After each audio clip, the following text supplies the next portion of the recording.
Hello, everybody. Today I am talking about Civilization VII. Civ 7 fully releases tomorrow, and I want to talk about my first impressions of the game, including the good and the not so good. Now, I do have to say, at the time of recording, I haven't even made it to the modern age. So this is fully about the Antiquity and the Exploration Age. Let's get into it. For this game, I decided to go with Machiavelli. I was very excited to see the economic civs because the economic victory is something that is new to Civ 7, and he looked like a lot of fun. Machiavelli gets extra influence per age. He also gets gold when his endeavors are rejected or accepted, getting more for rejections. He can also ignore relationship requirements to start formal wars. On top of levying troops from city-states, he is not the suzerain of. For my Civ, I went with Greece. Now with Civ 7, this is something new, being able to choose a leader on top of a Civ, which does change every age.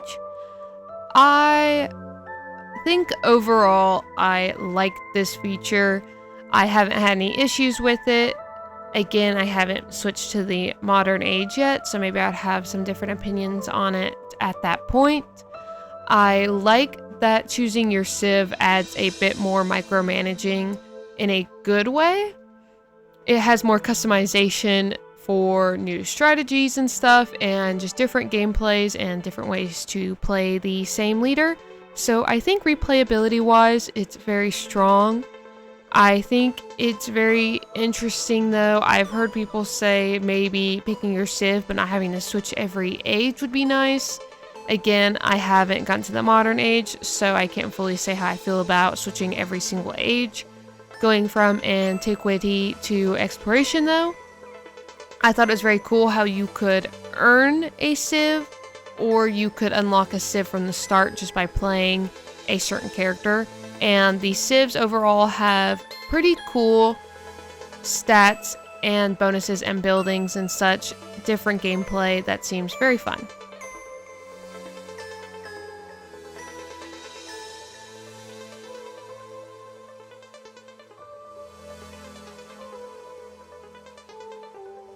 Starting the game, the map is just beautiful. Visually, it's really great. I really love the map. One thing is I wish you could have yields permanently on.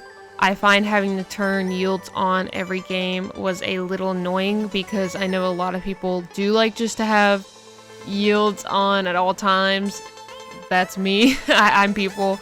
That's just a tiny nitpick though, because you can easily turn them back on, but I found I'd have to turn them on several times throughout a game. I don't know if that was me accidentally turning them off when I was in the map menu, or if that was just them turning off, or a mix of both, but just a tiny detail there.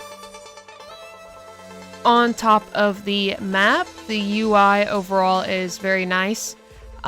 Base UI text was extremely hard to read at first. I turned mine up to large. So what you're seeing is UI text on large. It probably doesn't help that I play from a TV on computer. The smaller text probably isn't a big issue, but I think it just looks better large overall. I think it's just a lot better looking. That's just me though. When it comes to using the menus on console, the radial menu is wonderful and it looks great. But some of the other menus can be a bit challenging to navigate quickly. They feel kind of sluggish, specifically on the leaders menu. Scrolling down to the declare war and form alliance button can be a bit sluggish, and there's some other cases with this. But besides that, overall the menus work great. I actually really love the leader menu. It's just navigating on console specifically can just be a little slow.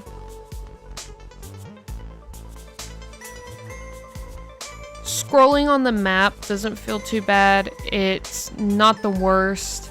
It doesn't feel quite as snappy as Civ 6. That could just be from muscle memory and stuff. Like, I've put hours and hours into Civ 6, so obviously picking this game up, I might be a little bit more slow moving around the map.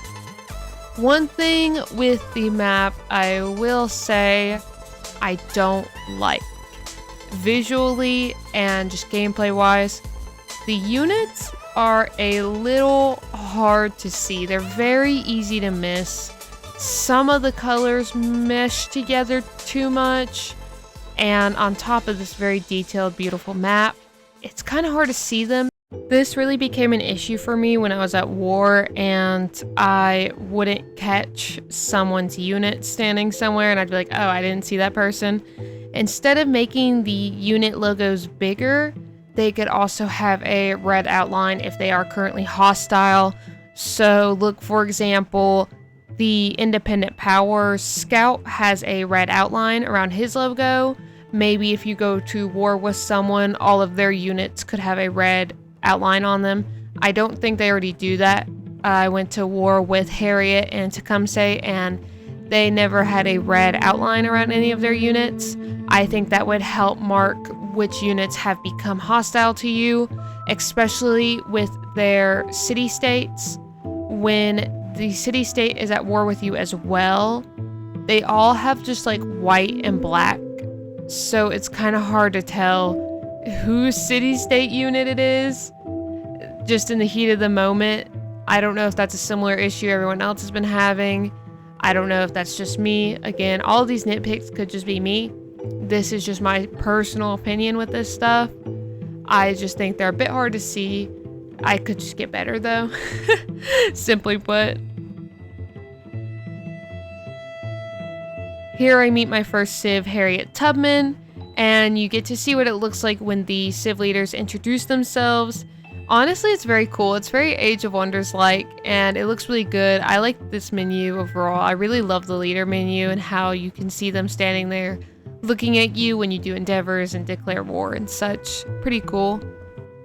For two positives of the game, I really love the influence yield. I love working with influence. I love the diplomacy. Very fun overall. I like being able to reject people's denouncements. Great feature. Love that. Very unique. Makes it very different from Civ 6. Overall, this game is nowhere near Civ 6 2, but this is just one of the features that really cements that. I love the focus on happiness. That is another huge plus, and I love the narrative choices so much. The narrative choices and all the tiny little things you get to pick for your gameplay style and what you're going for is a lot of fun.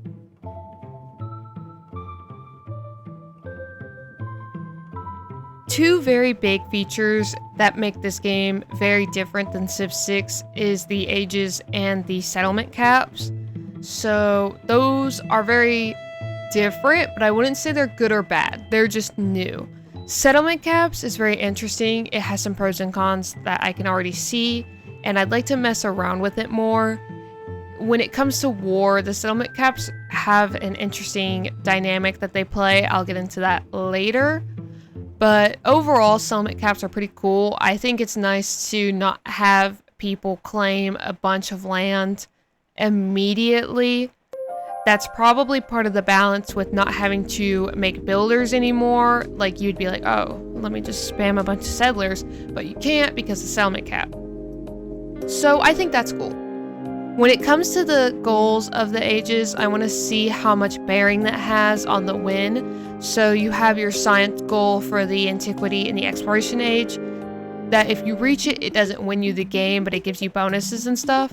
And I wonder what that really does for you though. I wonder what it's like to go for a science victory, but not get either of those goals in the Antiquity or the Exploration age. I wonder how much bearing that has on you winning, how much bearing it has like on the gameplay. I need to mess around with that a lot more, especially where I haven't played Modern Age. I think getting to that will help me reach a final conclusion on how I feel about that. Overall though, it seems like a great way to keep the gameplay pretty fresh throughout. When it comes to settlement caps and war, it's very interesting because Civs can only trade settlements in this game. They can't trade gold and resources. That's very interesting as it is. But when you're in war, I've noticed civs will give you cities very leniently, almost. And this isn't a problem, but it can make you feel a little overpowered, especially if you have high diplomacy and you can just support yourself in a war a lot. Or like Harriet, she has war support just base from her abilities. When you have a high war support, it gives the other civ a lot of wariness, and if you make them have too much wariness, they will fold and they will give you a city usually, especially if you can put some pressure on them or another city. They will usually cave and give you a city when it comes to the peace deal, which is a little, it just makes you feel, it's like not bad. The only bad part is just feeling overpowered, being like, okay, well, thanks for the free city. But with the settlement cap, sometimes you don't want to take that. And I'm thinking now, I didn't get to try it in game, but you might be able to stick other civs with cities if they'll take it, or maybe they're smart enough not to go over their settlement cap as well. But you might be able to stick them with stuff and get their happiness down very low. I'd like to see how that would play out if you can do that, or if the AI would be like, okay, no, I'm not taking this, I'll be over my settlement cap. But overall, it's very interesting. It just makes you feel a little strong. I guess maybe at the end of the day, having a extra settlement from someone wouldn't be the biggest deal. Like maybe the AI knows it's just not a big deal and they really don't even want that city anyway. I don't know. Overall, war though, very fun. It feels like the AI actually know what they're doing more so. In Civ 6, that's one thing, is that the AI don't really know how to fight very well. Wars can be pretty easy to win. They'll usually just throw their units at you. I kind of felt that in Civ 7 as well, that they kind of throw their units at you, but they seem more organized and they seem better coordinated, especially with each other. Harriet and Tecumseh just kept coming at me and coming at me and coming at me. Overall though, war, very fun. I'd like to try domination game and see how I feel about it. And that's pretty much it. That's my first impressions. I only got to the exploration age, so I'd like to say more, but I haven't gotten to the modern age. And there's really just not much to say because I'm just enjoying it. I'm enjoying the game. I love it. I'm super excited to see what they do with it. I love the leader picks. I like that they're leaning away from more of the base civilization leaders and moving to leaders who have just led more in a different sense, if that makes sense. I mean, they've always done that. They've had Joan of Arc in Civ 3 and Gandhi in all the games, but it seems like they're really leaning into the leaders who aren't technically actual leaders of a civ or leaders of a country. I think that gives them a lot of freedom and a lot of good picks. I know they're adding Ada Lovelace. What a pick. That is so awesome, and I'm excited for that. Anyway, if you would like to see Civ gameplay videos from me, maybe some Civ Let's Plays, let me know. This is just a fast video. I wanted to get out and talk about the game because I'm having so much fun with it. I'm super excited to see what they do with it and where this game goes. I have high hopes for it, and I'm sure they will address the issues that people have been having. There aren't that many though. All the luck to the dev team. Thank you all for watching, and see you in the next one. Bye!